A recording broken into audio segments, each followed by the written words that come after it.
Hey, Newsa-Cast listeners. Just want to give you a little information about the mission of the Newsa-Cast. Our mission stems from the mission of the Red Smith Banquet, and that mission was to support youth sports in the Fox Valley.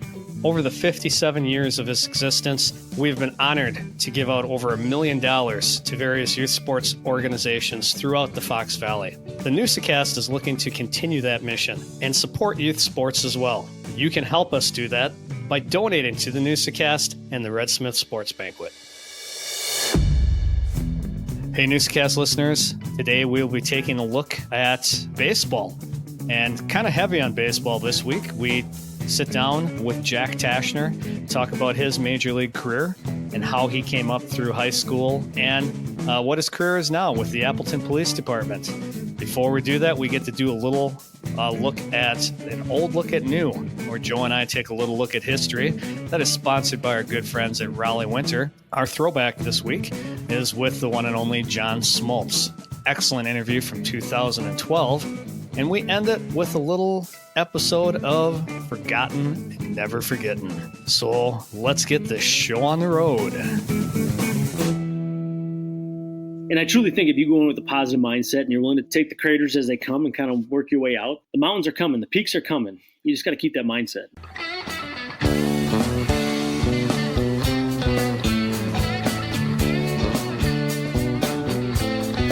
Welcome to the Newsa-Cast.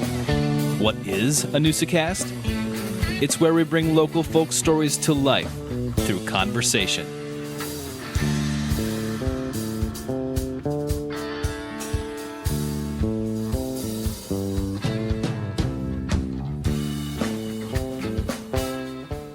All right, Newsa-Cast listeners, welcome to another episode of what's quickly becoming the number one podcast. We'll just say the country this week, even though we know that's not true. But hey, we're having fun. We hope you're enjoying the podcast, and we have another excellent episode for you this week, Joe. That is word on the street, Tosh. I think I did hear that. Best in the country. Yeah, number one on Apple Podcasts, right? Right. Overtaking the Kelsey brothers, yes, for sure. Yeah, we're right there. You can sniff them out. Pardon my take. Kelsey brothers, we're right there. 1, 2, 3. Well, we do have a great episode this week. We are all about baseball with opening week coming up. We have a baseball interview. We have a baseball throwback. We have lots of baseball this week. Yeah, we really do, Tosh. It's an exciting time of year. I mean, actual MLB baseball starting soon. I did want to talk just for like 30 seconds, though. I know we talk a lot about Maddie Wanamaker. I did come across my timeline on X or something that she officially did make the Olympic team. I think we kind of said that, but I don't know, for whatever reason, they made a big deal of this and has a nice picture of her rowing. And did they say what boat she is in or what events?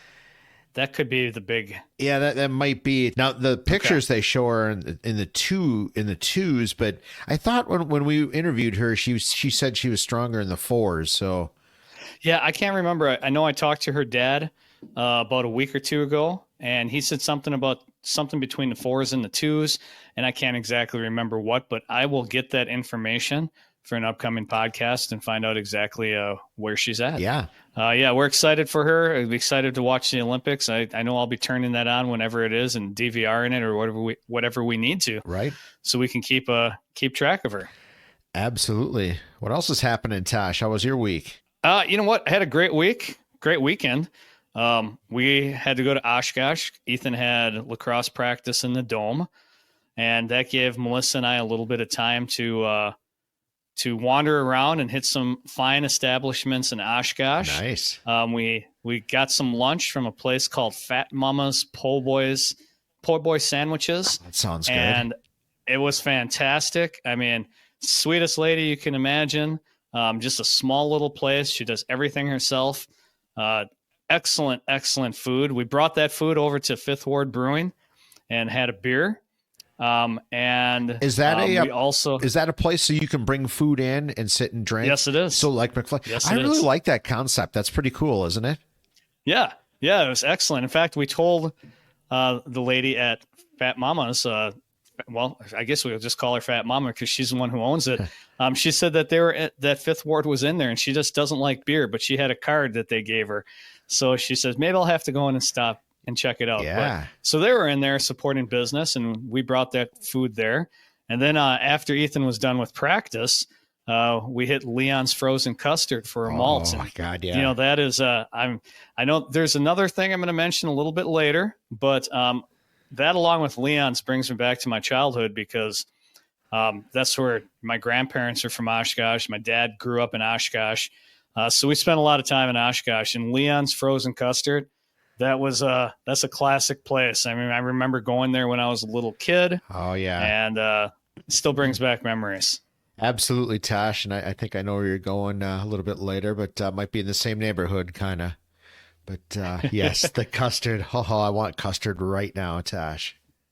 Yeah, that is the best. I mean, we try to hit that place when we're in Oshkosh every once in a while. And I know Ethan made the construct team, so he'll be practicing in Oshkosh this summer for a little bit before he heads off to tournaments. So I'm sure we'll be hitting Leon's a little bit more. Oh, custard hits different too, doesn't it? It's so good. So good.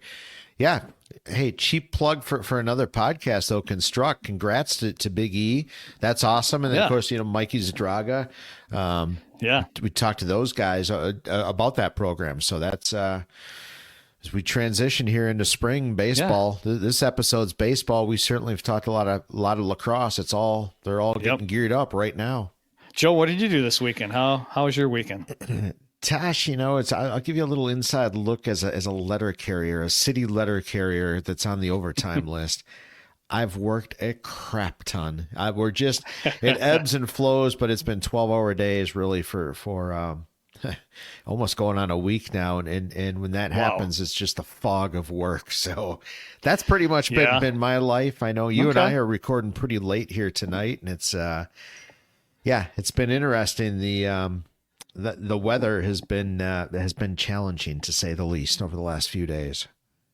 Oh yeah, this weather is terrible. I can't imagine being out in the rain like this is fun for sure. But yeah, that's hopefully you get a break here and you can get a little bit dry. Yes, absolutely. Well, anyway, people don't want to hear about me complaining about work, and I won't do that. Well, so let's talk a little Brewers. Yeah. We got opening day coming up Thursday, right? Unbelievable, Tosh. It creeps up quicker every year.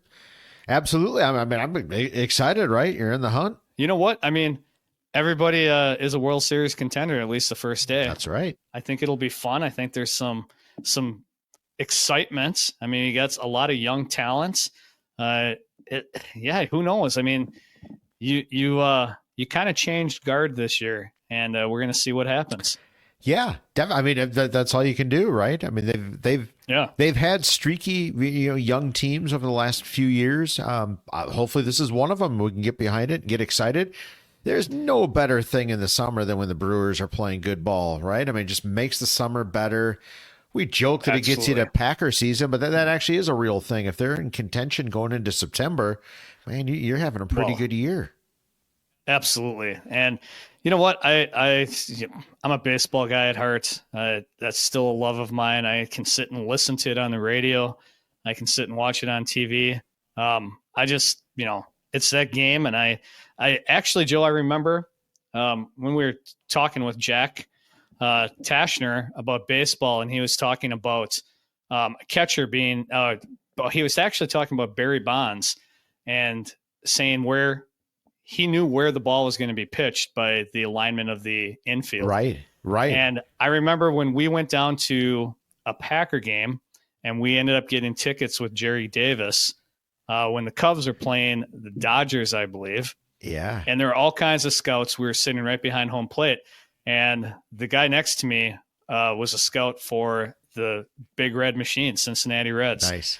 And he had like 4 rings on. It was pretty incredible. But talking to him, he was telling me the same thing. He knew what pitch was going to be thrown based on little tiny movements of the infielders and the outfielders. Yeah, Tasha. And I learned a lot that brought that into my coaching and stuff as well. I learned a lot just sitting through that game and talking with that person with such knowledge for the game. It's unreal when you get around guys like that. We've been lucky enough at the Red Smith Banquet to have some guys like that too. Yeah. But you're right. I remember that night, and yeah, that was electric, right? I mean, before every pitch, you'd see a half a dozen guns go up, and yeah, who was it?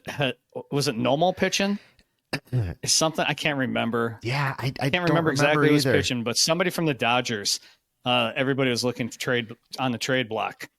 So yeah, it was I can't remember what was going on, but it was a lot of fun. A lifer in baseball, Tosh. It's got a romantic ring to it, doesn't it? I mean, those guys, the scouts, they just live on the road and in ballparks. I mean, it's, man, in another life, I think I might have been able to pull that off.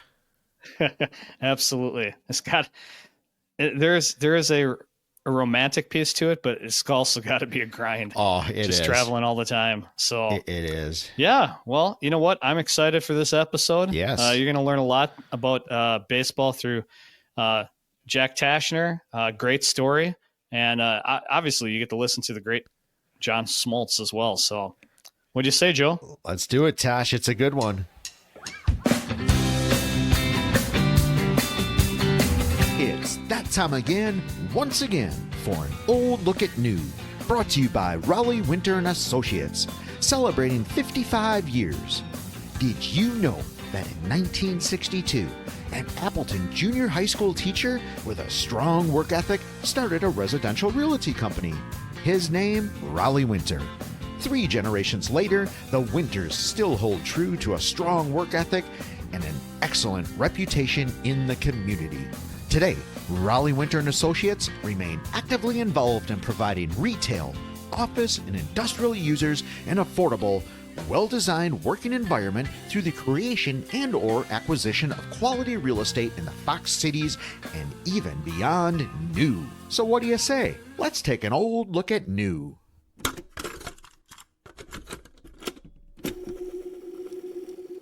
All right, Newsa-Cast listeners, it is time for that look at history that we like to call an old look at new. So, Joe, what are you looking at this week? Well, Tosh, we have a baseball episode going, and it's actually a theme that I wanted to explore. Maybe we will someday as a Newsa-Cast episode. But it's the rich history of groundskeepers that originate from Appleton, and I know you know a lot of them. It's actually kind of incredible. Barney Lopez has been, Barney must have about 25 years as, well, the California Angels, Anaheim Angels, Los Angeles Angels, whatever Angels you want to go with. He's been their groundskeeper at that ballpark. Barney's brother, Doug, was a longtime groundskeeper at the Minnesota Twins spring training complex. Odie Kinky has been a longtime Cleveland Indians groundskeeper. Yep. And there's a long list of others. There's several that have been to as high as AAA. There's a couple that have run spring training complexes, both as heads and as assistant groundskeepers. So it's pretty amazing. And I don't know if there's any other cities out there that can boast that many big leagues groundskeepers, but the Fox Cities is one of them, Tosh. Pretty amazing. That is pretty amazing. It is a thankless job. What they do to keep those fields up and running, it's pretty incredible. Honestly, it's one of the coolest jobs, I think, too. If I had another life to live, I wouldn't mind be a big leagues ground. I can't even talk. A big leagues groundkeeper. I mean, can you imagine going to the ballpark? I mean, I talk about this with my brother sometimes. When you walk up on the concourse and you see the big league field for the first time, it's literally the greenest grass and the brightest lights. It's just it's almost magical and pretty incredible. I believe there is a groundskeeping program at Fox Valley Technical College. There is, yeah. You're 100%. Yeah, so, I mean, if you think about it, there's a lot of groundskeeping opportunities, park systems, cities, municipalities, golf courses. Golf. Oh, yeah. It's endless. Even just buildings, have it. So, yeah, but a big league ballpark and a baseball field in particular has just that magical feel to it. And there's a lot of people from Appleton that are doing that. And Tosh, I think over the next year, maybe we'll try to track somebody down and build an episode around that. Absolutely. That'd be a great idea, Joe. Yeah, there we go. We're just full of ideas, Tosh. So, well, that's my old look at new. Tash, how about you? What are you taking a look at? Well, I am not one to go with a theme, so I'm going to break that theme of baseball this week. But being a hockey guy that I am, I came across this, and this is a huge piece. March 23rd, 1984, Wayne Gretzky scored his 802nd career goal to become the all-time leading scorer and passed up Gordie Howe. Yeah. Yeah, so that's a pretty huge hockey milestone, and thought I'd throw that out there. Wayne Gretzky, I mean, I still love Wayne Gretzky. Got to see him play a few times, and still like listening to him on TNT when he's on the hockey cast on with that group with Paul Bissonnette, and they're fantastic. So Spittin' Chicklets, right? Spittin' Chicklets, love it. Every week I listen to it. So see, the people don't realize, Tosh, we say it all the time. Barstool runs through our blood.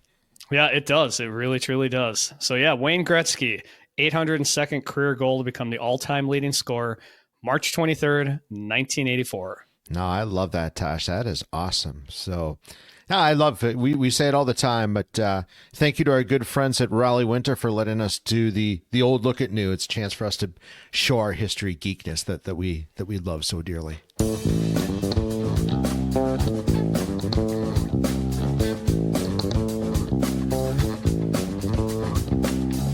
Newsa-Cast listeners, today's interview is with Jack Taschner. Jack Taschner was a major league pitcher for the San Francisco Giants and the Philadelphia Phillies. He came to UW-Oshkosh by route of Racine Horlick High School. Great career at UW-Oshkosh. We're going to talk a little bit about that, his career in Major League and Minor League Baseball. Also touch base on his career right now with the Appleton Police Department, and as a former SRO at my school, Appleton East. Hope you enjoy the interview. I want to know a little bit about Oshkosh, but before we get to pitching at UW-Oshkosh and your career, let's talk a little bit about growing up in the southern part of the state. Yeah, so I was born on the south side of Milwaukee in Cudahy. Grew up in Racine, and then I went to Horlick. Played for Ural Jackson, who's actually now I can come back to him, but he was our baseball coach at Horlick. And now being in the Fox Valley as long as I have, there's a big difference in how things are done. And I didn't know any better growing up down there. But it's the dedication and the things that go along with it. Ural did a fine job. But realistically, I look at, you had me, and then there was another guy, Jason Herzog. Both of us got drafted, and I got to the big leagues. You got to like A-ball or AA, but you think about that on a high school team, two guys at that caliber, and we won 4 games my 3 years on varsity. So, there just wasn't a whole lot going on. We'd show up, we'd practice, we'd play. We usually take a whooping, and then we'd move on. And but Ural was a great guy. He's now helping out at Milwaukee Riverside. He was assistant coaching them. So when I took over the Nina program years ago, we were playing at Whitewater, and all of a sudden we're switching dugouts out because the game after us is going to start. Because Stouty got us on the turf. We were playing Burlington, and in walks Ural. And I told the kids a ton of stories about Ural, but at this time Ural's low 70s, but he was just a ginormous. He played football at the old Milton College. Like around the Dave Craig era and stuff like that. And Ural was, he was a dude, 6'2", 6'3", 245, and he was cut like a V. He was a linebacker, just a ginormous man. In high school, so when you're playing for him and you're only getting the 4 or 5 wins, I mean, you're just pure talent. I mean, you're just chucking the ball and you just. It's just all you. I mean, are you really having any coaching? Are you understanding that you're actually getting big league looks at that time? No. Well, here's the thing. I didn't pitch. I never pitched a game of baseball until after I got drafted by the California Angels, the then California Angels. Oh, wow. I showed up I got home Saturday morning and I had a packet of papers on the desk or on the table, and my sister was up and my dad worked third shift. So he had gotten the envelope and he put it on the table and it just said it was to me. And so he told my sister, hey, have your brother wake me up when he gets home. So I was staying at a friend's that night or something like that. And so that was Saturday. I go to practice that afternoon, and I said, "Hey, Ural, what do you think about me pitching next week?" And Ural, for as big as he was, had this super high-pitched voice. He's like, hey, Jack, you don't pitch. And I'm like, well, the Angels want me to. So he's like, what? I said, well, I got drafted yesterday or this morning. And he's like, oh, well, that's great. Yeah, maybe Tuesday. And flip me out. That's kind of how it all started. But I never pitched. So you're in the era that you get a letter, U.S. mail, from the California Angels saying, Jack, you're drafted in the 37th round as a pitcher. Well, or as a whatever. It gives you. What happened was I opened this folder up and it had the all the cool legal jargon. So I actually had no idea what it was talking about. So I'm like, I don't know, something about the Angels. I got this cool letter, but I've been selected in such and such rule, something draft. I said, I have no idea. So Ted Brezink was the one that had been working with me for a couple of years, just trying to. He really thought I had a great arm. So he sent me to this tryout camp, and I was the only high school kid at it. I just remember looking at these men, and it was like, oh my gosh, what am I doing out here in the outfield? And we threw from the outfield, and apparently I was in the top 2 or 3 with velocity from center field throwing to the bases. And that's when Ted kind of jumped on. And really, if it wasn't for Ted Brezink, I still live in southeast Wisconsin somewhere, probably in Racine still. And who knows what I would be doing, to be honest. I never had the dedication to school that would have been required. Really, I was looking at the Marine Corps, so I probably would have gone in the Marine Corps, came back to Racine, and then that's where I'd be today. So Ted Brezink is really the catalyst for everything for me. He's still around, and I talk to him here and there. But yeah, he was a guy, and he just saw something in me. I was undersized. I was 5'2", 99 pounds as a freshman in high school. And when he saw me, I was just about 5'10", about $140. And he just saw the arm work. And I remember him telling me, Jack, you're going to pitch. Sure. I said, Mr. Brezink, I've never pitched a day in my life. I played center field. That's what I do. I play center field. And so right. The vision of one scout. Were you a pretty natural? The arm swing's natural. When you hopped up on that mound? Command-wise, you can look at the college numbers. Not so much. The ball always came out. Yeah. Yeah, that's good. So you get drafted by the Angels, so you obviously have a choice. I would think on one hand you're super excited, maybe a little shocked, but you ultimately don't follow. You don't go that direction. You ultimately go play for UW Oshkosh and Tom Lechner, who's a legend in his own right. What was that decision like for you? How'd you come to that decision? Yeah, so Mr. Brezink and I had gone to a camp up at Oshkosh, and Ted ended up assisting Tom Lechner years later. When Ted was kind of done doing the scouting stuff, he actually assisted coach. So they had a great relationship. So he gets me up there, and at that point I'd already talked to Butler, and I talked to Alabama Birmingham. And I heard all the recruitment stuff. You're going to be this and that. We're going to make you this, and we're going to make you this player. And by your freshman year, you'll be unbelievable. And so I get up to Oshkosh, and I go to this camp, and then we sit down with Coach Lechner, and he flat out tells me, he's like, you're not good enough to play here. And I kind of looked at him, and I said, you're telling me these Division I schools, and now I get their mid-majors, but they're telling me that I can be all conference as a freshman, and you're telling me I'm not good enough to play for you. That's exactly what I'm telling you. He's like, because we would beat them if we played for Jackson. And I said, okay. I said, I don't know about this. He's like, well, you're not good enough to play here. You can be. He's like, if you come and you learn, you can be, but you're not good enough. You won't be all conference as a freshman here. And I just remember getting in the car, and Mr. Brezink and I hit about Fond du Lac heading back south, and I hadn't said a word. And he said, what are you thinking? I said, I'm thinking I'm going to Oshkosh. And it was that, and that is really why I had the success I did under Coach, because his style and his way of getting into you really it found a whole new level of competitiveness for me. I always had talent. I played football. I played basketball. We played summer baseball in Racine, so I ran track. But I never knew true competitiveness until I got to Coach. And that just kind of flipped the switch. And he really pulled it out of you. And all the things that the yelling and the berating and stuff, it was all part of it. But there was always a method to what he was doing. And once you understood that, the genius of the game, the things he could teach you. But there was times with him that were very contentious. I mean, I wasn't the kid from Schwabnon or Fond du Lac or Clintonville who was just going to take it. Growing up down in that neck of the woods, you have a little bit more of an edge to you. And so there'd be times I'd buck up against him, but he knew exactly how to push it. And sometimes he'd push me over limits just to do it and to prove his point. And I mean, he has his master's in human behavior. So the guy knows his stuff, but learning baseball from him was awesome. Now, when he told you that you weren't good enough to play as a freshman, that wasn't quite entirely true, right? You had an episode of your freshman year, didn't you? Where maybe your glasses might have been forgotten. True statement. How did you get that one? How did that story come out? Yeah. Hey, at the Newsa-Cast, we dig deep at the Newsa-Cast. Like 5 people I know that story.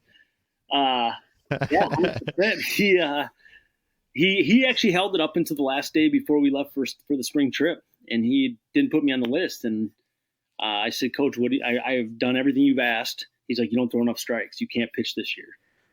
And I said some choice words, and he's like, well, that's just where it is. So I had to throw that night live up in Culf, and we get up there and throw live, and I threw really well.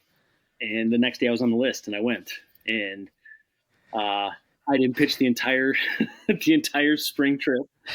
And one of the last days, we get in the van, and I'm sitting next to Casey Kopitsky, who had a great career in himself. And Casey, and I'm like, oh my God, Casey, I forgot my glasses. He's like, you'll be fine. I said, no, I can't see. And sure enough, he even said, he's like, well, Coach even said, you're not pitching today. I said, I'm getting in, dude. You don't know my luck. And sure enough, I got in like Andy Kimball ended up starting. He dominated. We were up by a bunch, and I came in like a 10 or 11 run game. It was the last inning, and I couldn't see the signs. Chuck was on the signs, and every time I'd squint, I'd get the reflection off of his shoes in the shin guards, and I'm like, oh my God, I can't see. You didn't shake Coach off. Whatever Coach called, you threw. So I'm like, well, I'm assuming it's all fastballs because I can't throw anything else for a strike, so fastballs. And it was bad. It was just a bad outing. I ended up giving up a run. We still won in the run rule and everything, but then it was, I have no pride. You don't understand what a shutout means. There was a lot of challenge. Oh, jeez. What was it, especially back in those days with Oshkosh? I mean, they were so good. I mean, they were basically a D1 program. The talent obviously was incredible. What was it? Just Coach Lechner solely? Was it? Well, I mean, why was it so good? Yeah, I would say really all credit goes to Tom Lechner. His way of recruiting, he picked the right guys that could handle how he went about things. I would put his baseball knowledge up against anybody in the Midwest, let alone the state of Wisconsin. So he could see things in guys and then say, okay, I can develop this, and this is how to help my program. And it was the runs. You look at some of those years in there. I mean, the records, even the teams I was on. I mean, ultimately there was 5 of us that got drafted in '99. That's a Division III record that I would think is going to stand forever, because now with the draft going down to 20 rounds, you're just never going to see that again. Mm-hmm. I think the only school that had more people drafted us that year was Florida State, and we had tied like Long Beach State and Wichita State and some of these phenomenal programs, and we matched them. And it really comes down to him. It was his program. He will tell you otherwise. He'll always tell you it's all of our program. But the reality is without the leadership he provided and the direction and the drive, that program isn't nearly what it. Russ Tiedemann set it up, and Lechner just kept it going. Yeah, it was incredible to watch. We kind of asked the same questions with Lawrence, with Pat Schwanke, where the Lawrence football was so good in the 80s, and it was only for a brief time, and it's tough to sustain that type of success, I guess. Well, and when you lose 5 players of that caliber, like Coach did, those D1 programs are set up for that. They have 30 extra guys that are all crazy talented. Division III schools aren't. And you might get a guy or 2 that can fill a spot, but to have 5, it's just not a thing. And that really was the pinnacle for player development for us, to have 5 guys get drafted, but it was also the beginning of demise, because now as soon as you have a down year, Stevens Point, Whitewater, lacrosse are all waiting in the wings, right? See, they're on the downturn. Now you need to come to us. And when you're a kid in Wisconsin, it doesn't matter if you go to Point, Whitewater, lacrosse, Oshkosh, like school is school. Unless you're going for, the physical therapy stuff that lacrosse offers. But for the most part, they're all pretty much the same. It's just who's going to win. And that's what everyone wants to do. And that was like the perfect time for Whitewater to come in and make their run. And they sold against Oshkosh, which if I was a good coach, that's what I would do. Points had their runs, lacrosses had their runs. And how is that working for you now? You're playing. You guys are obviously having success. Are you, as your career's unfolding at Oshkosh? How does it work to be drafted? You ultimately are drafted in the second round. I mean, how does that process work? When are you kind of feeling? I guess you ultimately don't know until you're drafted, but what's that lead up like for you? The year or two up to that. So we knew coming into the fall that there was a handful of us that were getting a look. Are getting some looks. We didn't know to what level, and I don't think any of us truly knew what we were getting into. As much as because Coach was ready for it. He'd already done with Washburn and Melodic and Jorgensen and those guys. He'd already been through this. Yeah. And there's a litany of guys that have gotten drafted and done all that. So Coach was well aware. But then that's that balance, right? Like, what is too much information for a college kid, and when is it going to make it feel like it's all about them when it's really about the team? I would not say that we were ill prepared for it. I would say we were underinformed for a good reason. So the scouts or whatever are working through Lechner. Yeah. That's kind of where the conversations are happening. Okay. And they're trying to, so after fall, then it really kind of picked up. After fall ball, it really picked up. And I was living at the time with Sean Parnell, who was part of that draft class, and Casey Kopitsky, who was part of that draft class. And then Brian Meyer. And Brian actually lives in Appleton. His kid I think they'll go to West. But Brian was the only one that really wasn't in that conversation yet. And we actually got to the point where we would unplug the phone in the house because teams and scouts and they were calling on this and that, or they want to talk to Casey or me or Sean. And we'd hit like a Thursday night. It's like, we're done. And we just unplugged the phone for everyone would kind of make the phone call home you got to make, because that was pre-cell phones. Right. If you were planning on calling your folks, get it done by 7, phone's coming out the wall. We're going to watch a movie or do homework or do something else, but we're not going to sit here and take these phone calls until 10 p.m. because the West Coast guys decide to call you. So right. That's kind of how we balanced it out. And that was Casey's idea. Casey was the smartest of us by far. Sean would be second, Brian would be third, and I was definitely way at the bottom, but I agreed with the idea. So when it comes time that year, you're getting drafted and everything. How does the whole draft process go? When you're drafted second round like that. So my mom was living in a duplex in Racine, so I went back home. It was just her and I and my sister, and you're just waiting for a phone call. And there was. Okay. We were getting updates from somewhere, and I don't remember how we were getting updates, like what picks were up or who was up. I knew I wasn't going to go in the first round. I had a couple outings that really imploded in front of a lot of people, and it was all command. Actually, great story. The legendary Gordy Gillespie leaves St. Francis, comes to Ripon. Yep. I don't remember what the rules were at the time, but Ripon was very, very good, and they had to beat us. I thought they had to beat us 1 out of 2 games, and that would qualify them for the playoffs to get into the regional. And Gordy clearly knew they could hit. They were a very good hitting team, but he said, we can't pitch with them. Yep.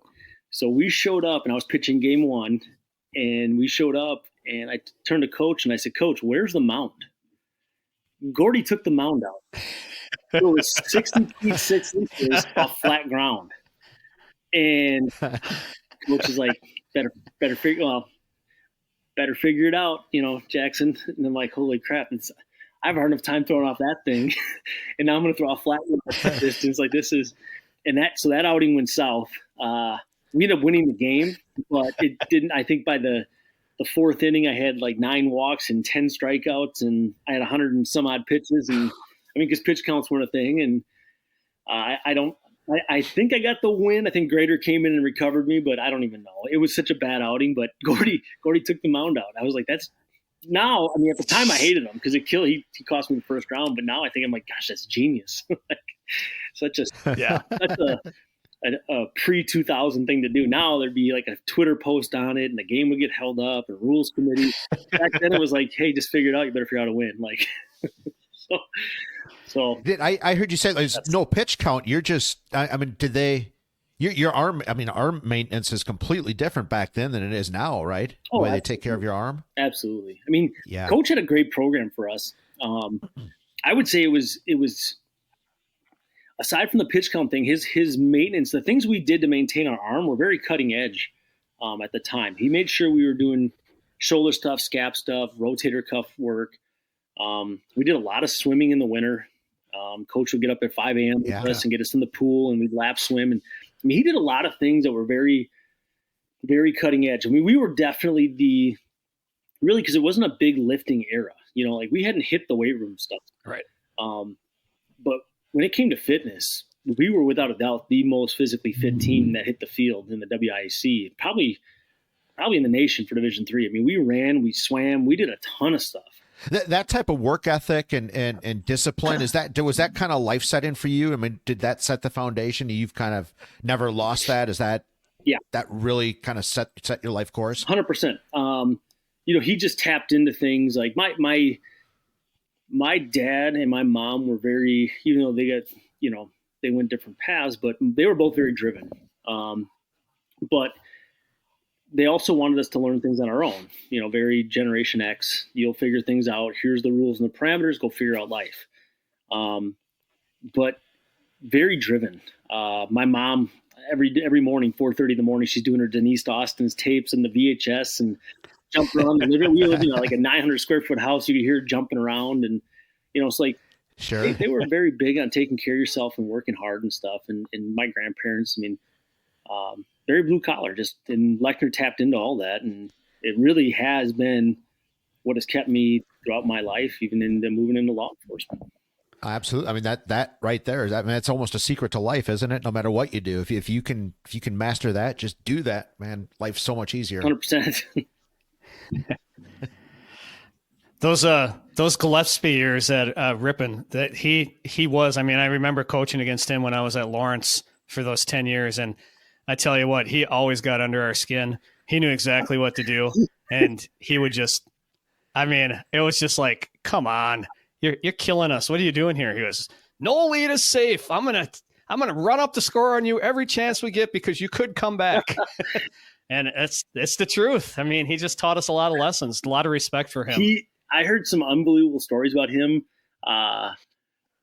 Like him going in the raft, like when his kid was coaching basketball, like him being in the rafters to listen to the other team's strategies and then bringing that back. Like, you know, for a guy, like, you know, but that was, he just sit in his lawn chair with his legs crossed and, you know, barked away. And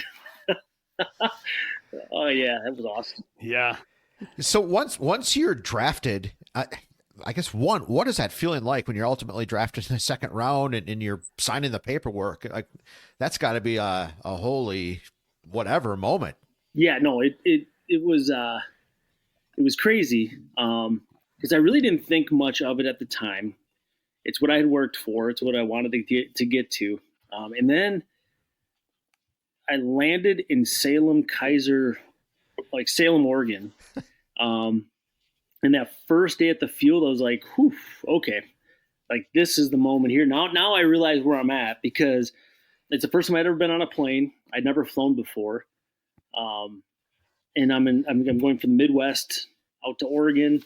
You land there, you get out there, and there are guys from all these big schools. And the guys that weren't from big schools were from California, so they might as well have been from big schools because they play more baseball than we do. Yeah. Our first rounder that year was Kurt Ainsworth from LSU. So you're they're complaining about things that I think are awesome. Like, you know, I remember we went to a field and he's like, "Oh, this is garbage." And I'm like, "Oh my gosh, this is better than any college field I ever played on." And he from LSU, and he was in the Skip Burtman era. So I Like it was garbage. Like I was like, this is garbage. I'm like, oh, we are from two different worlds. He's actually one of the founders of Marucci. Kurt got hurt and he founded Marucci Bats with the trainer from LSU. Wow. But yeah, it was crazy. So you get there, and I remember them telling me like, and this was like the beginning of my worst decision I ever made in my life. They asked me, "Have you been throwing?" And the reality is, I had not been throwing. I got drafted, and I held because of how things went with negotiations. I didn't throw for a month. I didn't play catch. I didn't do anything because coach didn't want me to get hurt. So it was a couple weeks, at least 2-3 weeks, at least of not throwing. I get there and they're like, "Hey, have you been throwing?" "Oh yeah. I'm a 21-year-old kid. I want to pitch." And I'm like, "Oh yeah, I've been throwing." And so like, all right, you're going to start in Portland, Oregon, and your first outing. And it was the Rockies at the time. And I remember we get to Oregon and I look at the roster and it was like big name. I mean, there was 2 or 3 guys that played in the big leagues for quite a few years. Juan Pierre was a leadoff hitter, but every school that these guys were from were these major Power 5 schools. And I'm like, oh boy, here we go. So I warm up, I get out in the game. Dave Righetti's our roving pitching instructor at the time. He ended up being the big league pitching coach when I was there. Sure. And I go out, and the very first batter is Juan Pierre, and he pops the ball up in the infield. And I'm like, oh, all right, I'm going to get an out of this. And the second baseman and the shortstop come together. They look at each other. They look up, and the ball hits second base. And I'm like, oh, God, here we go. And so you just kind of lock in and you start throwing. And I finally get done with my outing, and I think it was after the 5th or 6th inning, and I was done. And so I walk off, and Rags tells me good job, and the pitching coach tells me good job. And I sit down, and they're like, "What are you doing?" So I'm going to watch a baseball game. They're like, no, you're done. You head to the clubhouse. Go do your arm stuff. Go whatever else. I'm like, well, there's no clubhouse here. It's this old raggedy locker room down the line. But so I head in there, and this radio guy comes in. He's like, "Hey, can I do an interview?" I said, "I think so." And he's like, "Hey, you tied a minor league record. You struck out 9 guys in a row." And I'm like, "I did what?" I had totally lost track. Apparently, after that ball hit second base, I struck out the next 9 guys or the next 8 guys or something like that. And I had I didn't even realize what was going on because I was so nervous, and you're just like blinded by the size of the field and where these kids are from and who you're facing. And I didn't even think about it, but I struck out like 7 or 8 in a row. And I tied the whatever the streak was, and I was like, okay. So like after the game, the coach comes in and goes, "We got to tone down them strikeouts a little bit and get you deeper in the game." And I'm like, I just wanted to throw strikes. I have no idea what I was doing. Like it was after that outing, I felt like, all right, I belong. Like I clearly my stuff translates. It wasn't just a D3 thing. These guys aren't wrong about me. And so then your confidence builds and you start to figure things out and you move along. Sure.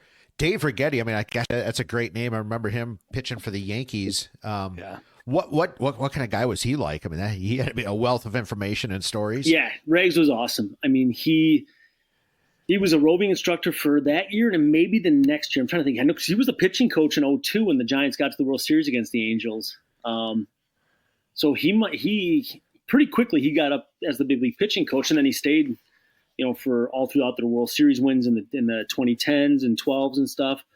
Regs is great. He, big league pitching coaches have a unique job because they're talking about how to attack hitters and how to develop pitches, not your mechanics. And that was one thing that I just never did well with is I wanted to know what my mechanics were doing, but you should realize by that point, I never did realize it till much later, and I try to instill it on my son now, is once you have done so many reps, the mechanics are there. Like, unless you have a major breakdown, your mechanics are always going to be there. Concentrate on the pitch grips, the pitch locations, who the hitter is, what they're showing you. Hindsight's always 20/20, but he was great for that. Regs was really good for that. He could pick stuff out, and he would, have different pointers for you and stuff like that. And he was, I love Regs. Is kind of on you then as a pitcher then to watch your mechanics? I mean, does your arm slot, for instance, or something change slightly over time, or is I guess who's kind of monitoring that, or is that just you just know that? You feel it. I've had to make adjustments over the years. So you feel it more than you see it. But if you're in the zone, if you're throwing the ball well and you're not getting sore in unusual places, then you're in the right spot. And it's just a matter of then competing. Unfortunately, I was very much of the mindset that I need to constantly be checking on that, and I really didn't. You just didn't need to be at that point in my life. Okay. I mean, I'm assuming the answer is going to be yes to this, but I mean, every night I'm assuming you're just feeling different, right? You're just fighting through the different emotion to get the, just to get the out. Right. But I mean, you're feeling different every night, right? I would assume. Yeah, I would say 70% of the time you feel like garbage.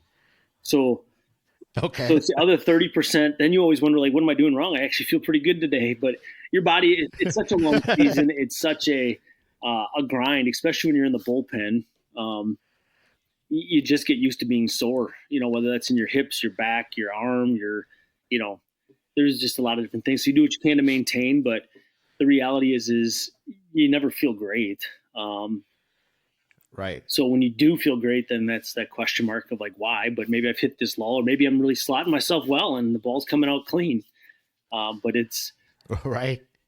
Having been a starter for so long, because the minor leagues, you still pitch every fifth day like you do in the big leagues. So when you get used to that starting, it's the change to the bullpen that takes some work. And some guys adapt, some guys don't. But I definitely preferred starting. With the arm injuries and the things that came in my career, moving to the bullpen was the way to go. What on a 5-day starter, I guess, what is the schedule like? So you throw. And then what is what is that day like, or the 5 days like? Yeah, so usually, and it may have changed. It's been 25 years, 20 years, but it was always the next day you kind of long toss, get it stretched back out. You're kind of sore. Your day 2 of being off, so usually we call it your day 3. Your day 1 is your start. Day 2 is your long toss. Day 3 is your bullpen. So you get back up on the mound. You throw about 20, 25, maybe 30 throws. You're really not trying to light up the gun or anything. You're just trying to find your mechanics again, get the ball out front, work on spins. Really trying to fill out your mechanics. That's your day 3. And then day 4 and 5, it just matters how you feel. So a lot of times for me, after my bullpen day, I would really take it easy on that day 4. I really wouldn't do much at all throwing wise. Play a little bit of catch and just shut it down. And then the day before the start, I would typically try to do some sort of flat ground work or something. Kind of going off that, what is a day? I mean, what are the minors like? I mean, you hear all about it, the bus trips and everything else. How much of a grind is minor league baseball? I loved minor league baseball, so it was never a grind for me. I just loved everything about it. Like my first 2-3 years, it was just me. Like I didn't have anything to worry about. I had no responsibilities. I just had nothing, and it was great. So I'd get up in the morning, I'd eat some breakfast, I'd get to the field, 7:00 game. I might be there at noon. And I'd get my workout in, and I'd joke around with the guys, and then I'd eat something, and then you go out for BP, which a lot of guys complain about, but I thought, hey, it's time for me to shine because I used to play center field, so watch this. I go catch some balls behind the back and do some things, and especially my first years, Oregon was Oregon, but in San Jose, that was just the weather was always perfect. Like it's 78 to 81, always sunny out, and like there's nothing better than this. So, and Municipal Field in San Jose was a blast. It was the old school, tight quarters. The fans are right there on top of you, and there was a really, really baseball savvy fan group. So like they were into the games. So it was. I loved it, and the California's huge. So the bus rides would take forever, and you get to know your teammates and stuff like that. And AA was Norwich, Connecticut, which that's a whole different area of the world. That if you haven't been to Connecticut, it's something to see. But you go to Akron or you go to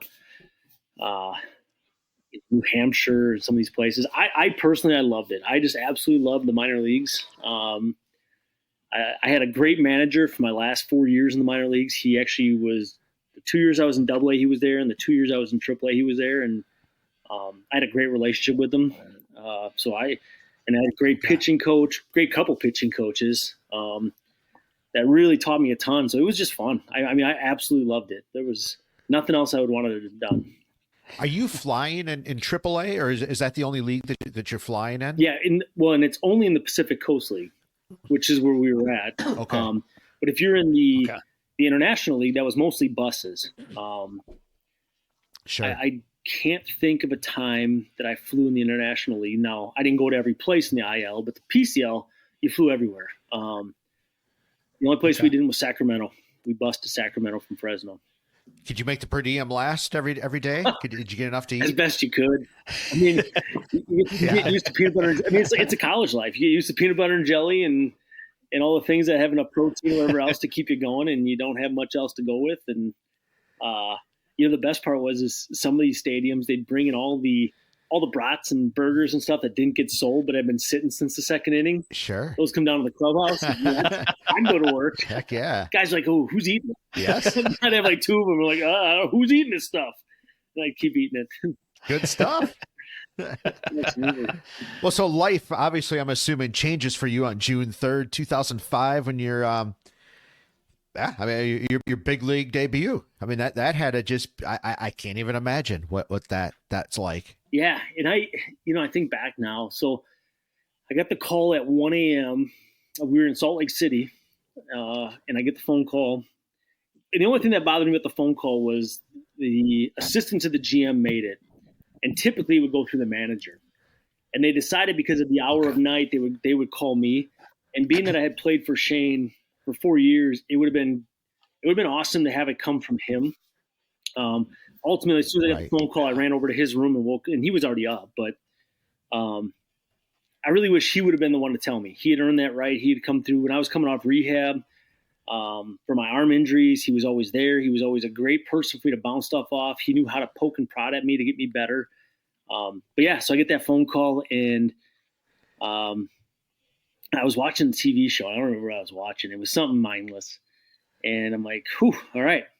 So flight's in the morning. Sounds good. So I kind of packed my stuff up, and my roommate wasn't back. And he actually pitched in the big leagues for a number of years too, Jeremy Accardo. And Jeremy and I were rooming together at the time. And Jeremy was out or something. And so I packed my stuff. I'm like, all right, I got to get up at 6 to catch the flight to San Francisco. So I need to get some sleep. Well, turned the TV off, and I stared at the ceiling until my alarm went off because there's no way I was falling asleep. And I called my mom and I called my dad. And so I get up, I get on the plane, and I fall asleep for the 2-hour flight or whatever it was from Salt Lake City to San Francisco. And that was the only sleep I had in like 28, 29, 30 hours, whatever it was. And I get off the plane, and they got a car there to pick me up. And I'm like, oh, this is new. So I jump in the car, they drive me to the stadium, and I walk in the clubhouse, and I've already been to spring big league camp. So I know all the clubbies, and I know all the people that are in the, so it's not like you don't know anybody, and I've been to big league camp, so I know all the guys, but I was there by like 11:30. I was there. It was really early for a night game. And by 11:45, I had my uniform on, my full uniform on. So I'm sitting there, and Murph, Mike Murphy, he's a legend in San Francisco. He actually was a bat boy when they came over from New York, and now he's been the head clubhouse guy for forever. And so Murph comes over and goes, "Hey, you're gonna have BP first. You wear the black jersey for that." I said, "Just trying it on." He said, "I got you, kid." And he slaps me in the back, and so the guys start showing up, and it's just a whirlwind, right? So like I'm excited. And we go out for BP, and it's crazy how big the stadium is. Even though I'd been in it before, I'd been in there where we did conditioning camps in San Francisco. But until you get the crowd there and everything else that's going on, and Jason Schmidt pitches, and I think we had a lead or we were down. I don't remember what it was. And it's like, here you go. You're in. Okay. So I go down, I warm up, and like, I remember warming up, and Mike Matheny wasn't catching that day. And Mike's like, hey, the only thing don't do is like, don't look up. Don't look up at the stadium. Home plate is still 60 feet, 6 inches. You're good to go. Just go enjoy yourself. Don't look up. Well, ball goes down. I get the ball back. I look up, and it was like the whole stadium was caving in on me. And Aaron Boone was the first batter, and I don't know, 1-2 count or something like that. And I threw a fastball and he pops it up in the infield. And then I hear Omar calling it. And I'm like, oh, Omar's got this. So he catches it. And then, I mean, it was like I got another out. And then there was a double. But I wasn't even nervous because the fourth batter of the inning was Grady Sizemore. And I'd played against Grady in the minor leagues a number of years. And I'd seen him before. And I'm like, I can face him. Like I faced him before. I can pitch to him. I feel comfortable. And he hits a grounder back to me, and I flipped it over to first base. But it came back so fast. And I think it was just the whole situation. But I throw it to first, and JT Snow gives me the ball, and I don't remember walking off the field. Like, I really don't. I remember getting – and they're like, you're done, kid. And I'm like, yeah, I'm done. So I always marvel at the guys that make their debut late in the season in a team that's going for the playoffs. And I'm like, if it was anything like mine, you're in your pants or you're wet your pants already. Now you're in the playoff. Now you're in a playoff game, and it's your debut. That's crazy. Yeah. That has to be just intense. That fourth deck really changes things when you're right there. That's tight quarters. That's straight up and down. That's a lot of people. And it's weird because it looks like it's coming back at you. It never did that to me again, but that first outing, it felt like the stadium was crumbling, and yeah, it was crazy. I mean, you've lived a minor league life. I mean, is a big leaguer now. I mean, that just has to be night and day. The way you travel, the way you money is just, it's just got to be nuts. You're a big leaguer. You're in the show. Yeah, I remember I got my first check. It was after 5 days, and it was more than I'd made ever in the minor leagues. But it was like $5,000. Like, and I was beside myself. I'm like, holy cow! One check, $5. This is crazy. And Jason Schmidt walks over and he's like, "Hey, you want to trade?" I'm like, "Yeah, I'll trade you." So he hands me his check stub and he takes mine. He goes, "Mine's direct deposit." But before he could take it from me, I had opened it up, and his 2-week check was like $360,000. And I was like, "Good God!" And they gave me my $5,000 back, and I'm like, "All right, well, at least you're a nice enough guy not to play that all the way through." But oh my gosh, that's nuts. Mike Jerschley is a buddy of mine. He always told me a story when he got up, to the big leagues as a coach. He said that the money's just unreal. He said guys are betting, the first bag off the carousel at the airport, every guy throws $100 on a pot or whatever, the poker games in the back of the airplane. I mean, it's just got to be, I'm not asking to name names, but I mean, it's just got to be nuts how the way the money flows and just the way the guys are living. So the games on the Giants plane were buy-in, and it was like, and they were reasonable. They weren't like, I would even play now. Like, they weren't so outlandish that I wouldn't play now. When I got to the Phillies, and those guys was Chase Utley, Worth, Cole Hamels, and they're like, "Hey, Tash, you want in on this game?" And I'm like, "What are you guys playing?" They told me the game, and I said, "Well, what's the max? Like, what are we talking here?" And then Chad Durbin grabs me. He's like, "No, dude, I watched Cole Hamels write Utley a check for $40,000 last week." And I'm like, "Yeah, I'm out, guys." I'm like, "I'll pass." So and the funny thing was the Giants team was so much older. I mean, that was and will probably always be now at this point, but that was the oldest roster in Major League history when I got called up. Names on there. I mean, you think about it: Marquise Grissom, Omar Vizquel, Moises Alou, Mike Matheny. I mean, JT Snow, Ryan Klesko. I mean, there was like some really legendary guys and awesome. I mean, they had already had Rich Aurelia, already had phenomenal careers, and they were in the back end of those. But that team had so much experience, and it was comical. And it was like, well, who's carrying the bag out? I'm like, I mean, clearly it's me, guys, because you guys. I often wondered just logistically in the big league. So you play a getaway day on a Thursday or whatever, a 1:00 game. What's life like? I mean, you're hopping on a plane, you're getting to the next city. What is kind of your travel? I mean, are you guys? It's obviously, I'm assuming, first class travel. Are you even touching your bags in the big leagues? No. So with the Giants, it was different because you're in the West Coast. So any big East Coast trip you had, or all of them that you had, would always come on an off day. So you play that typically a Sunday. You play the day game, and then the next day is an off day, and that day was the entire day was traveling. So like we wouldn't leave until 9 or 10 in the morning. but you got to think it's a 5-6 hour flight, and then you're losing 3 hours. So by the time you land in Washington, D.C. or New York or Atlanta, it's 9 at night. So you're losing a ton of time in that. But yeah, you bring your suitcases, those make their way to the plane. Your bag is packed at the end of the game. So you really just throwing a couple of things in that you would need, and then those guys go on the truck. Security was either at the stadium before you got on the bus, or we would drive up to the tarmac and then they'd do it right there. Realistically, I think they're more checking to make sure no one put anything in your bag, because what big leaguer in the right mind is wanting to blow up a plane, because everything's going well. Like, you're not right.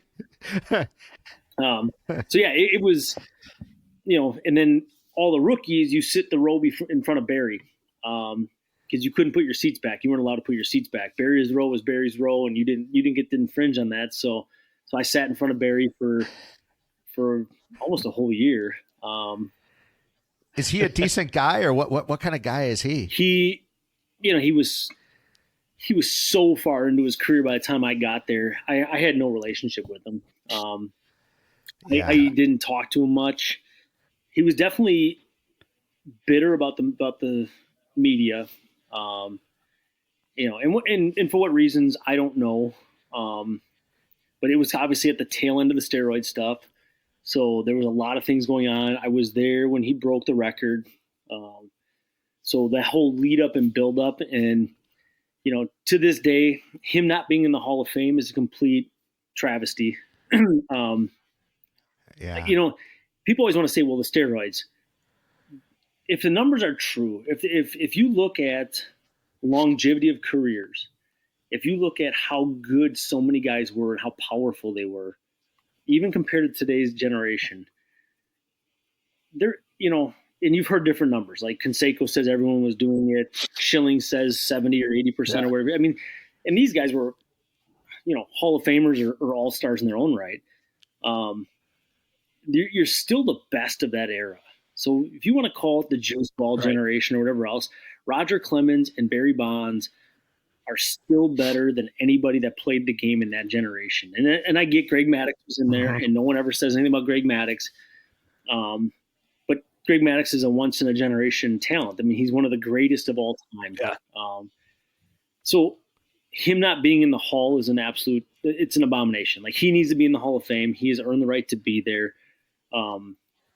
The home run record and everything else, but it was a phenomenal show. That guy could see and do things that nobody else could. I asked him on a plane one time, because he was getting run through the media about not helping younger hitters. And I said, I'm not a hitter. What do you do that's different?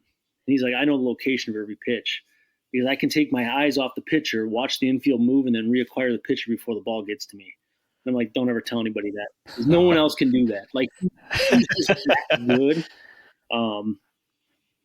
But I had he was so much older than I was, and already in his legendary status, and we had nothing in common other than my oldest son sat in his chair a couple times, so I didn't really talk to him much. Nice. That's interesting. Us fans, we always talk about a tight clubhouse but the reality is, when you're in the inside of the clubhouse, I mean, there could be a 20-year age difference almost between some of you guys, 15 years. I mean, you all come from different lifestyles, different parts of the country. I mean, everybody's different. You're thrown together and expected to be a team and live together, basically. Right. Well, and those teams didn't win. I mean, it was great for me. I was in the big leagues, but we didn't win. And I can tell you very much so, when I got to Philadelphia and they won the World Series in 2008 and I got traded over there in 2009, that team was very tight.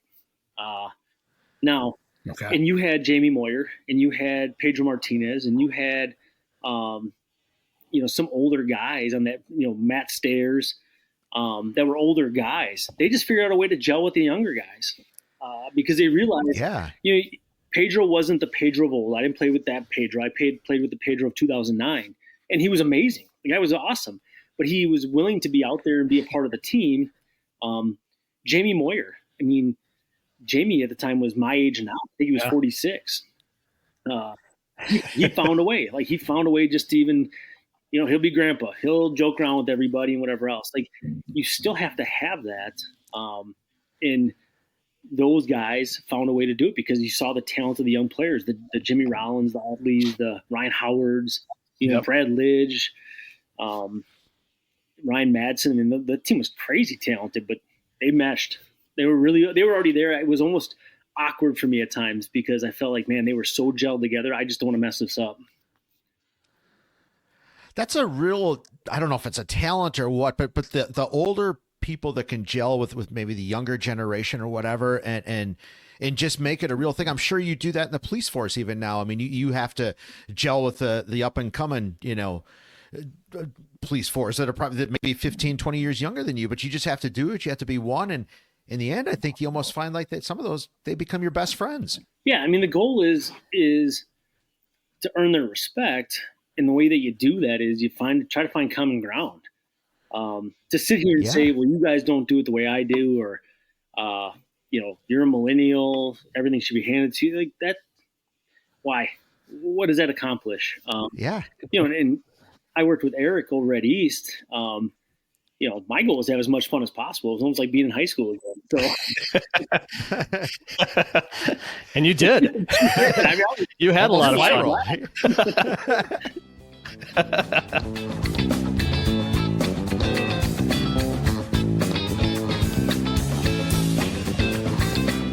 Hey, Newsa-Cast listeners, you can find every episode on Apple Podcasts, Spotify, or YouTube. Please help us grow by subscribing or sharing the Newsa-Cast with friends, or follow us on Facebook, X, TikTok, or Instagram. I do have a question for you, kind of going back and thinking about your career. And you mentioned the work ethic from your parents and your grandparents. You mentioned Lechner and Oshkosh. When you had your injuries, did all of that help you to drive you through to get back to where you wanted to be? Yeah. There is no way. So I had 3 arm surgeries within 3 years. So I had my shoulder done in 99. I came back at the very end of 2000. I pitched a month. 01, I came back. I was 100%, felt great. Made the all-star team in A-ball after 2 months. And my hand went numb. I couldn't feel the ball anymore. I couldn't feel anything. So that was it for the rest of that season. Then I had my nerve moved. And I remember Dr. Brody, who did my surgery, he told me, he's like, just because he was a thorough guy, and obviously there's a reason the Giants hire him. He's like, I looked at your MRIs from your shoulder. You develop a lot of scar tissue. You need to really be cautious with, he's like, your ligament's perfect right now. It's impeccable. But I'm moving a nerve right from that same location. You build a lot of scar tissue. You need to be cautious. So I start playing catch and doing all my stuff. I literally threw one pitch off the mound and my ligament went, boom, popped it. And when they did the MRI again on my elbow, they showed me the one with the nerve, and then they showed me the one with after I tore the ligament, and the amount of scar tissue that was built up around there. So that was, 01, I pitched 2 more months. 02, I completely sat out. So I had my Tommy John. So now I'm still coming off my shoulder, and I'm still rehabbing my elbow, and now I have Tommy John. In the Giants, A, they stuck with me, but I think B, I gave no reason to say he's done. After I had my last surgery, the doc's like, I just hope that you can throw again, let alone pitch. He's like, that's a lot of trauma in one arm over a short period of time. And I never thought anything of it. But I ran a ton. I had read a book, and I couldn't even tell you the title of it, but it talked about flushing your system and how transitioning the blood through your body gives it a chance to heal. So if I thought, if my blood is what's going to help me heal from these injuries, I need to keep it moving. So, I ran and rode bike and I put on miles just to keep the blood flowing. Instead of just saying, okay, my rehab's done for the day. Sometimes I'd run twice a day, and part of that was good for the mental game. You're trying to come off another injury. So I came back off in 03. That went okay. 03 didn't go well at all. Came back in 04, did really well. Get moved to AAA, and then my arm goes dead. Like I was just tired. Like I hadn't pitched in so long. I got it absolutely handed to me. And then I went to Venezuela, and that's when I when I went down to Venezuela is when they said, come out of the bullpen, learn how to pitch out of the bullpen. So I went down there, and within my first 2 weeks I was closing down in Venezuela, and that was crazy, and it was fun, but it was crazy. And then I get an invite to big league camp, and by June I'm in the big leagues. And it was like, if I would have, woe was me, I have my third arm surgery, I never get a chance, but you just don't even think of that. It never crossed my mind. Is the hardest part of rehab mental? Is that the hardest hurdle to get over? Yes, except for the shoulder. I had a lot of issues coming off my shoulder, and it was painful. I just had to tear through a lot of scar tissue to kind of get that thing moving again. But yeah, mental, 100% mental. I mean, it's such a beatdown. Like you've been working your whole life to get here, and now it's just one injury after another, and it just keeps falling apart. So yeah. How do you get through? I mean, you obviously got through it. I mean, you just bulldog, just get through it just minute by minute. I mean, I say this in jest, but I'm not going to cure cancer. I have very few talents outside of baseball. This had better work out. That was kind of my mindset. Like, yeah. I didn't. Yeah. I never looked at another career at that point. As a matter of fact, when I started applying around for law enforcement jobs and I was done playing, my wife's like, well, what did you go to school for? Because we really never discussed it. She's like, well, you be married to a cop. And I'm like, hey, this is it. Like, I can't do this. I'm going to be accounting over here, and you don't want me in your, fixing anything of yours, so I'm not handy. This is what you get. Well, that brings up a good point. I mean, after your career, you become a cop. How did you end up in Appleton? So my wife's from Menasha.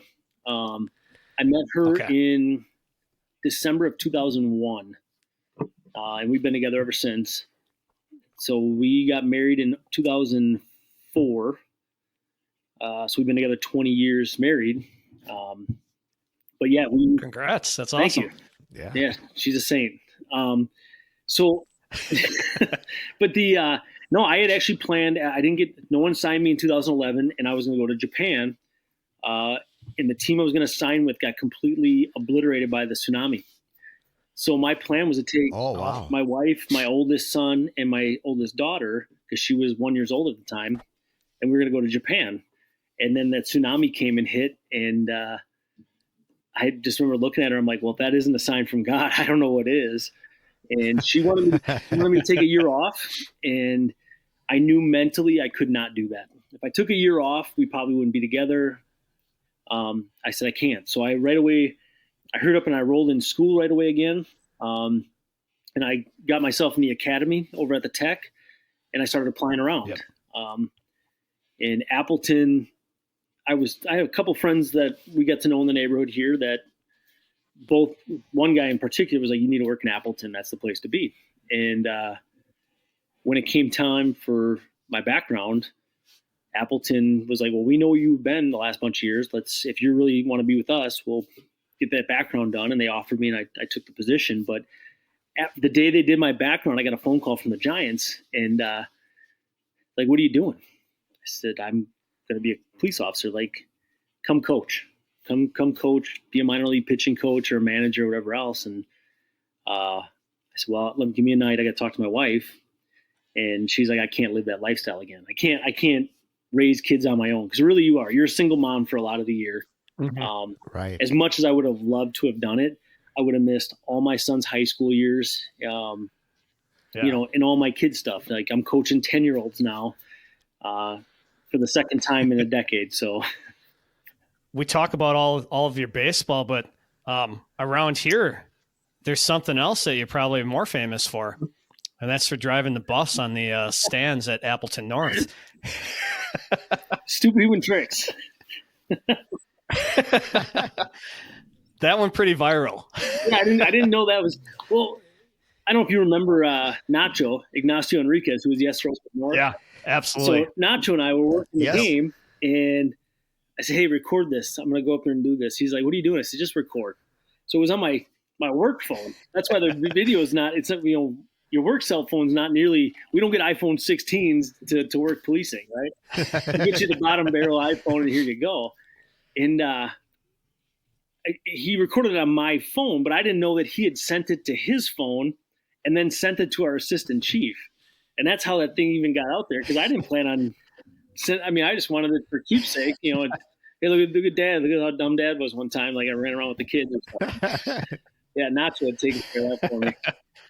Is that nuts to be, quote, going viral? I mean, is that for that, whatever, 24, 48 weeks? Is that? I didn't. I mean, it was entertainment for the kids at East. A lot of kids were, you know, I get updates in the hallway. Hey, we're up to this many views. I'm like, that's awesome, guys. I loved East. I had so much fun at East. That was without a doubt one of my favorite times of my career. That's awesome. It is having a policing career. Is it sort of similar in a way to a big league career? I mean, it's teamwork. I mean, the adrenaline can really get going on certain days. You're trying to advance to the top. I mean, are you able to pull? I mean, obviously you're not performing in front of 50,000 people, but I mean, are the two worlds in some ways a little similar? No. Or not at all? Not at all. Not at all. No, I mean, the adrenaline part, yeah, in certain calls, but even then, it's a different kind. The only thing that really is the mainstay is the drive, the work ethic. If you are willing to keep a positive mindset, if you are willing to just put your nose down and get your work done, there's so many opportunities, especially in Appleton. It's a great sized city. It's a really supportive community. By and large, the things you can do in our department, just the Valley's outstanding. So the only thing that's similar is if you work hard and keep a positive mindset, you'll have success. That's the only similarity.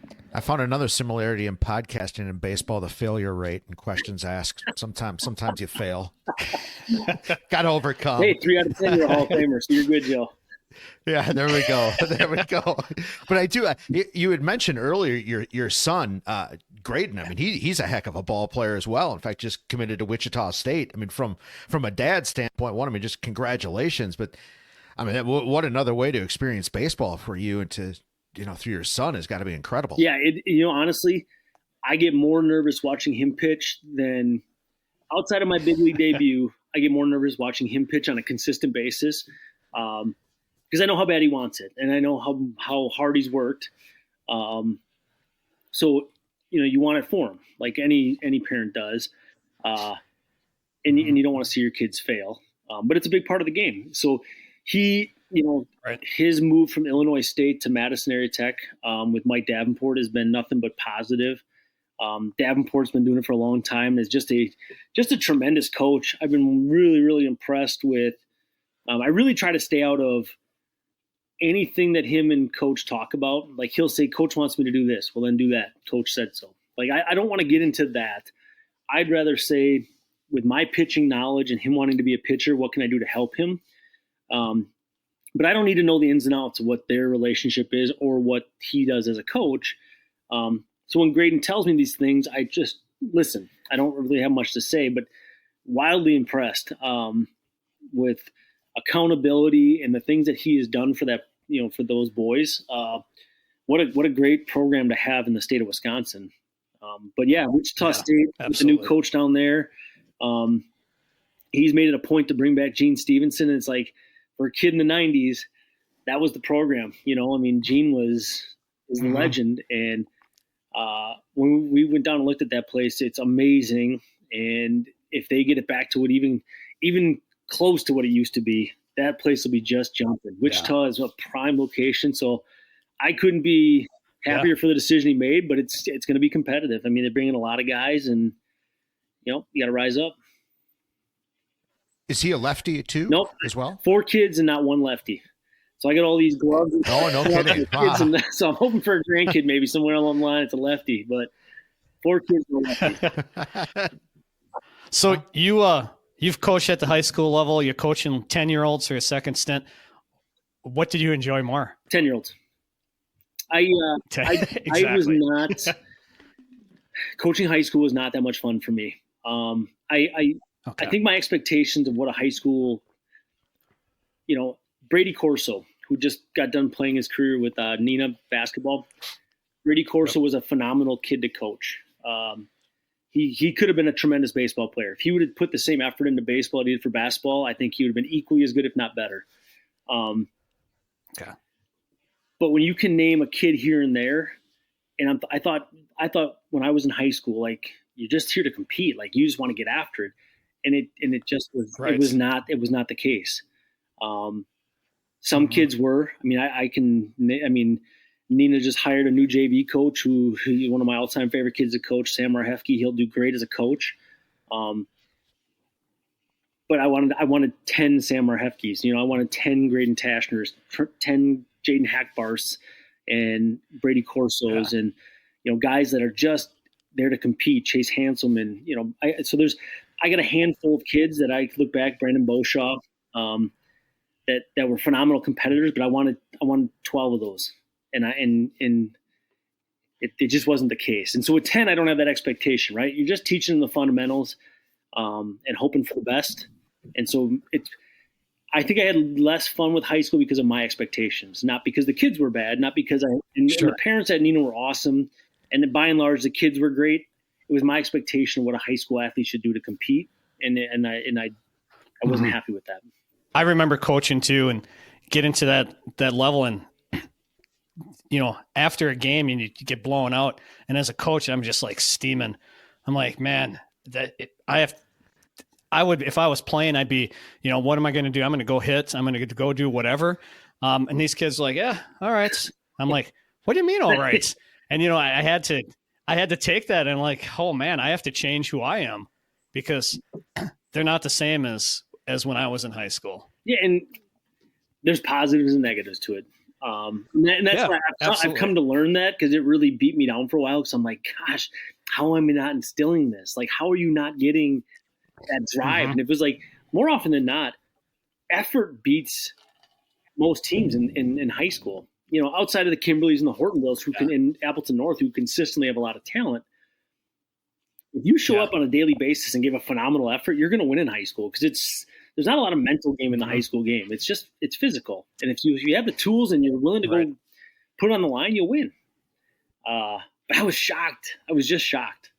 I like your quote. I'm not even sure where I read it, and this isn't exactly it, but it's something along the lines of that feeling where you're not being treated right, and you call that just whining. And I 100% agree with that. I don't know if it's entitlement or whatever, but things aren't going to quite always go right. You got to just be able to battle through that. Yeah, if you're waiting for someone to care about your failure, outside of mom and dad, and maybe a good friend or a sibling, you're going to wait a long time. Everyone fails. You got to be happy with the opportunity that you have. So if you're talented enough to play on a high school team and you fail, join the club. You're one of many athletes that have failed, but you're talented enough to play at the varsity level. I don't think people appreciate that enough. Right. Everyone looks at the next thing. Like, I want to be on TV. Well, you know how much work that person put in to get on TV? And then guess what? You might put phenomenal work in, like unbelievable work. And then you're going to come up short talent-wise. And it doesn't make you a bad person. There's so much you can learn from that. But the cards aren't stacked in everyone's favor. And it just is what it is. So, yeah, if you're waiting for someone to cry with you, then call mom, because that's about where it's going to go. Yeah. Yeah. Good luck with that. It reminds me of a podcast I always listen to is about entrepreneurs, but one of the final questions they always ask, and that is kind of like, how much is luck involved? And, everything you said is true. And every once in a while, there's a little bit of good luck as well involved. Right. And I truly think if you go in with a positive mindset and you're willing to take the craters as they come and kind of work your way out, the mountains are coming, the peaks are coming. You just got to keep that mindset. And that's, if there's anything with my son that I'm the most pleased about, is he will take the downs and he's always looking for that next peak. So it's like, all right, the mindset's there, and whether he gets the opportunities I did or not, I think he'll always be able to look back and say, yep, but I put this work in, or I learned from this. He's a very positive kid. So that's, cool. And my wife and I both, with all the kids, you try to instill that, because this world is hard enough. And I don't, with the immediacy of the news that you get, the immediacy that we get all this information, if you are downtrodden, just open a newspaper or jump on a blog somewhere and you're going to go right in the dumps because it seems like negativity is just everywhere. And it's like, just move on. It'll be fine. Are you able to watch him pitch? I mean, when he's on the mound or whatever, like, are you too nervous? Are you, I don't know, what's that experience like for you when he's actually out there performing? I watch. I just don't. I'm not a conversation at that time. I can tell you that much. So if I'm sitting by my wife when he starts to pitch, she's talking to the other parents. Then in between innings, her and I can chat. But I'm going through pitch selection. I'm doing all the things that I shouldn't be doing, but I'm doing anyways. Right. But I'm not looking to chat. Like when he's done, hey, let's have a good conversation. But when he's pitching, I'm not the guy. Like I'm not going to be I'm not going to be the halftime interview coach. Like, so when he's pitching, don't go over and say, hey, what are you thinking? Walk away. Like, get me in the 7th when he's done. Right. Thank you so much. This was a great interview. I had a blast, talking about all of your career and obviously your career you have now. Thank you so much for serving our community. What a great job, and you're doing a great job too. I know I taught with you while I was at East with you for a number of years, and you've told me exactly what to do in summer school a couple times when I've had to give you a call. So I appreciate that as well. Absolutely. But thank you so much for your time. We really appreciate it. Yeah, no, I appreciate it, guys. Anytime.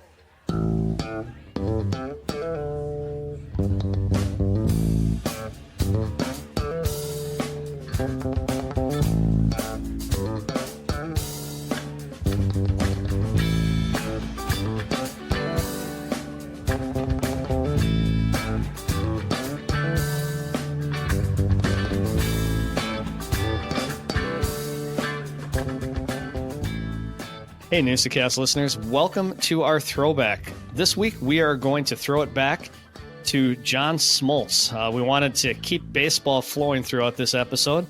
And in 2012, John Smoltz came to Appleton with the Red Smith Sports Banquet, and he gave us a great interview. Opening weekend's coming up.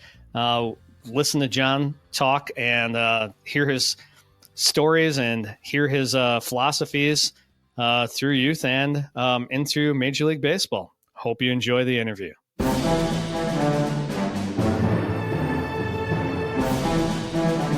Red Smith Sports Awards.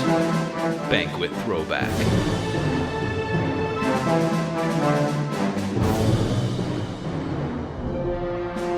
The Red Smith Award, of course, goes to someone who has made some unique contributions to sport in Wisconsin, and also epitomizes the great values that Red Smith exhibited. Let's give a Red Smith welcome.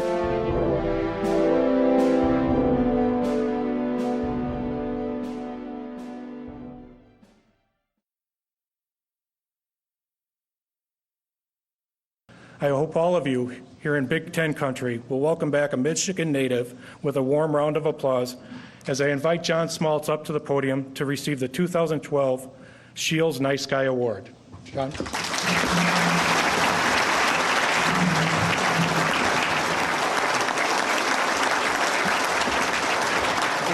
Thanks. Thank you very much. It truly, everybody that I have met here wanted to know what I thought when I got to this room.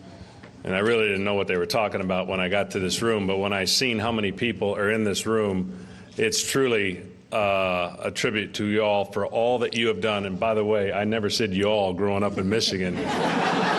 So I've been in Atlanta a little too long, but this is really an unbelievable banquet. And for all the work that you guys have done to not only recognize a lot of great student athletes, but for the history of this banquet, I am amazed, as Aman said. But I am honored to be up here, a lot of distinguished guests and recipients. I hope to share a little bit about myself to explain why my career or my personality or character took its form. But before I do that, I feel like I'm equipped with a lot of the dignitaries up here, general managers and presidents of organizations. I've won 6 fantasy football championships, so I consider that if that's something, I mean, you know, you gotta... I do admire your work and what you have to do. It's a tough job. Not all of us athletes are well-behaved or easy to be around.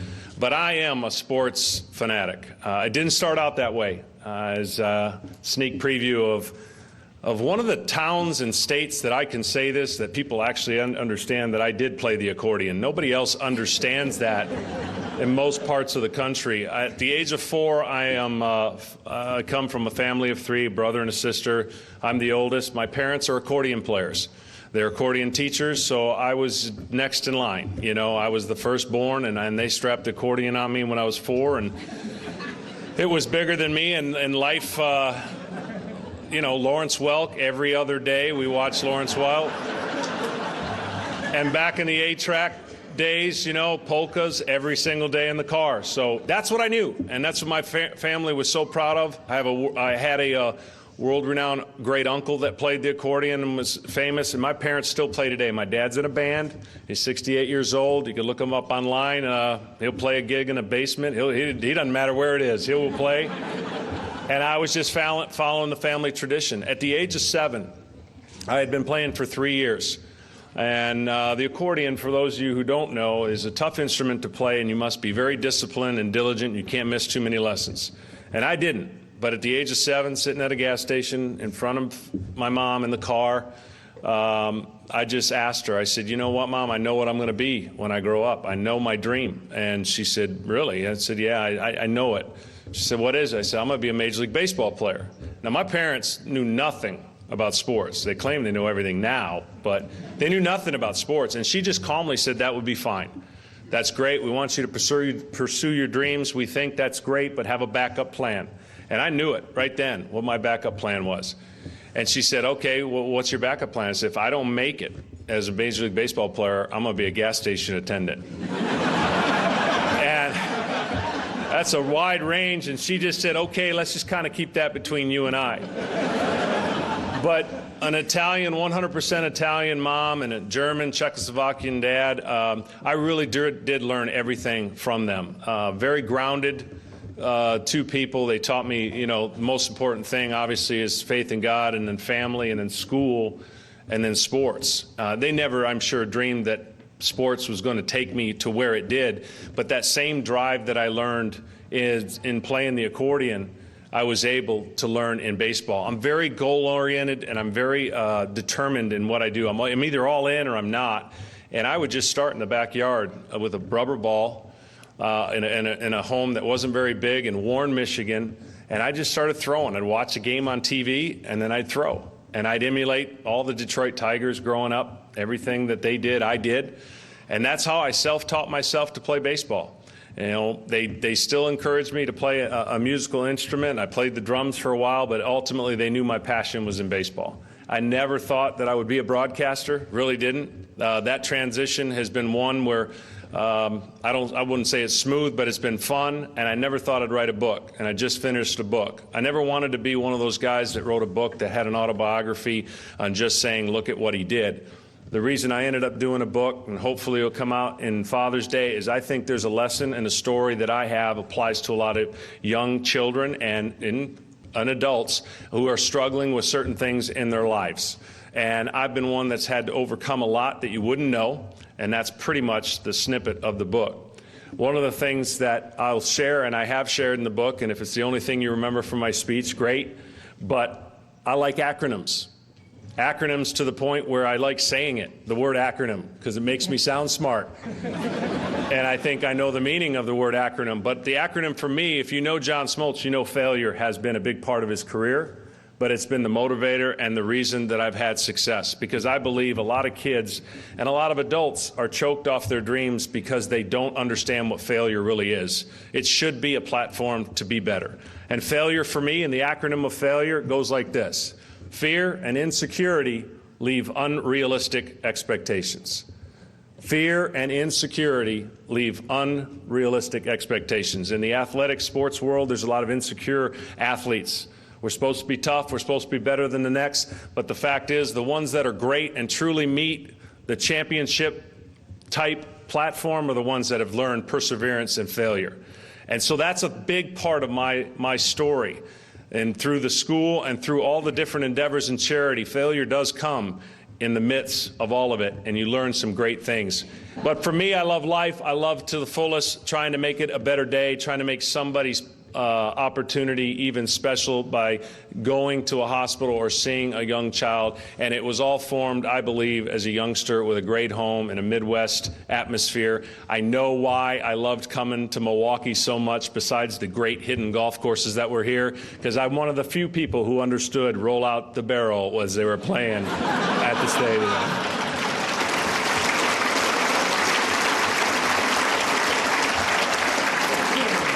With that, I hope that I do the award justice. And nobody's perfect. We all can fail, but the good Lord has given me an incredible protection and incredible vision. And I thank you all for the time that you have spent here listening to us. And I'm really honored, and I will never forget this night. Thank you very much.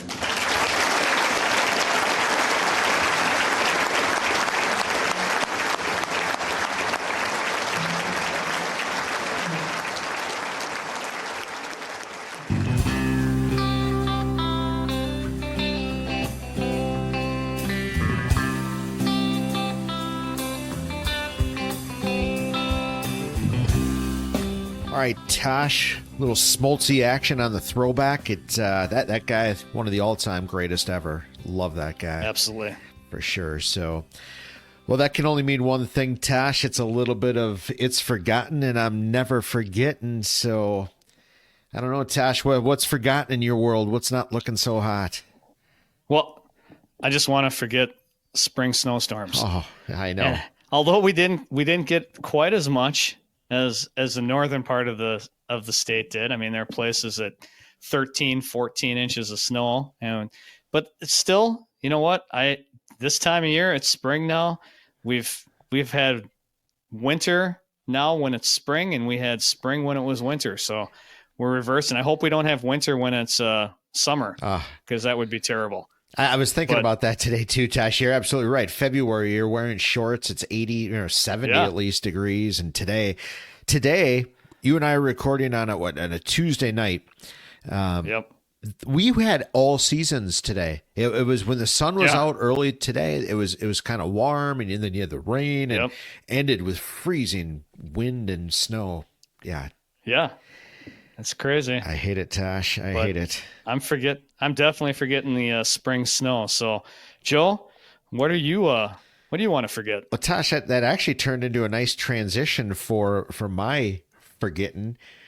Breaking in shoes, man. Oh, does that I forget every single time. Some are better than others, but I had another little look into the life of a letter carrier. Obviously, we're on our feet all the time, and when the weather's bad like this, a lot of times you use the black rubbers. Well, I ripped mine, and I found a pair of pretty decent, walking shoes, boots, whatever you want to call them. But it's taken a couple of days to break them in, and my feet ache. Got a couple of blisters going. I want to forget that, Tosh. It hurts. It hurts the old feet. Absolutely. Hurts. I can't even imagine. You're on your feet way more than the average bear. So well, you hear me belly aching about how many hours we're working, but that only means I'm walking more miles. So it's all right. I signed up for it, Tosh. It's all good. Yeah. It's all good. It's all good. It is. Well, yeah. Why don't we get into the good? What do you say? Well, earlier in the episode, during the introduction, I talked about being in Oshkosh, and I kind of laid the foundation for my never forgetting. And this is a place that my grandparents always used to go to for Christmas and Easter, and we'd always have chocolate from it. And it's a little tiny place in the middle of a neighborhood called Hughes Chocolate. Unreal. And you go down into the basement, and you can smell the chocolate. They just have walls of chocolates. And it's just, you know what? I mean, that takes me back to being little. We always try to go for Easter and get the boys. They love the caramels. Yeah. So get some caramels, get some, I know they're not Reese's peanut butter eggs, but their peanut butter eggs are fantastic as well. They're, what is it? The melts or the melts? Yeah, those are so melted, good. Yeah. Oh, it's a fantastic place. I mean, if you have not been there, go You put it in, and if you're driving through a neighborhood and you're like, this is no way Google's taking me to the right place. No, it's taking to the right place. It's a house. It's a house. Literally a house. It is a house. You walk into their basement. You have to walk. You walk up the driveway. Sometimes there's a line to the sidewalk, and you literally walk into the house, down into the basement, and you, oh, it's so good. Yeah, I never want to forget Hughes' chocolate. Unbelievable. So after making you hungry, Joe, what are you never forgetting? Well, Tosh, a natural transition. I'm talking feet. I mean, this happened to me last night, little foot care. You ever just get the perfect clip of the toenail? You get that little clip, the toenail goes flying and maybe into the carpet underneath the Davenport somewhere, never to be found. I guess I have never been that in tune with that. So I don't know. I caught a good one the other day. Joe. So it was euphoric, Tosh. So much so that it took my breath away, and I had to take a quick note that the perfect toenail clip happened to me. So I'm never forgetting that feeling, Tosh. That's a weird one, but okay. Yeah. Sounds like a good way to end. That is a good way to end this show, Tosh. It's been a terrific show for sure. Maybe not the exact ending we were looking for, but it's always a hoot nonetheless, Tosh. All right. Well, thank you, and keep tuning in and enjoying the show.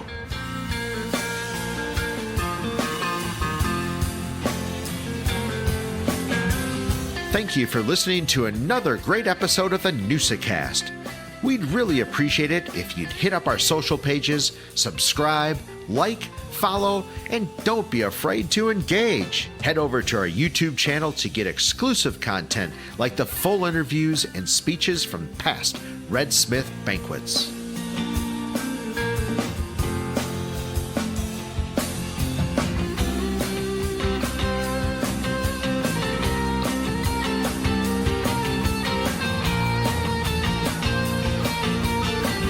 Thanks for listening to the Newsa-Cast. We really appreciate your support. If you haven't subscribed yet, please do so and tell a friend. A huge thank you to Diggstown for all the music in today's episode. Catch a gig or find them on Spotify. Help us grow by subscribing wherever you get your pods or sharing the Newsa-Cast. Follow us on Facebook, X, TikTok, or Instagram. One of the best ways to help us grow is to leave a 5-star review on Apple Podcasts or Spotify. Northeastern Wisconsin Sports Advancement is a 501c3 organization. Our mission is to raise money, provide support, and bring greater awareness for youth sports organizations in Northeast Wisconsin. We do this primarily through the Red Smith Sports Award Banquet and the Newsa-Cast.